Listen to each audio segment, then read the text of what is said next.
کوچیکن اما مرگبار، حشراتی که میتونن با یه نیش زندگی رو به کابوس تبدیل کنن. از زهر کشنده تا تهاجم بیرحمانه، این موجودات کوچیک قوانین طبیعت رو بازنویسی کردن. میشه از دستشون فرار کرد؟ یا خطر همیشه تو کمینه؟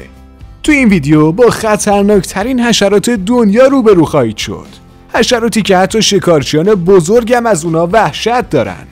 با مورچه گلوله زن شروع میکنیم. این مورچه که تو جنگلای بارانی آمریکای جنوبی پیدا میشه به خاطر نیش فوق‌العاده دردناکش مشهوره. شدت دردش به حدی بالاست که افراد احساس میکنن گلوله‌ای به اونا شلیک شده.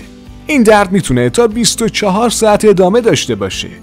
بعدی پشه‌ایه. با اینکه پشه‌ها کوچیک و ظاهراً بی خطر به نظر میرسن، اما یکی از مرگبارترین موجودات روی زمینن. اونا ناقل بیماری‌هایی مثل مالاریا، تب دنگی و ویروس زیکا هستن که سالانه جان میلیون‌ها نفر رو میگیره. بعدی عنکبوت بیوه سیاهه. این عنکبوت با بدن سیاه و نشونه قرمز روی شکمش یکی از سمی‌ترین عنکبوت‌های دنیاست. سم اون میتونه باعث درد شدید، گرفتگی عضلات و مشکلات عصبی بشه. خوشبختانه مرگ ناشی از این عنکبوت نادره. بعدی زنبور ژاپنی غول‌پیکره. این زنبور که تو ژاپن و یک سری مناطق آسیا پیدا میشه، یک نیش بسیار سمی داره که میتونه باعث آسیب شدید به بافتا و حتی مرگ بشه.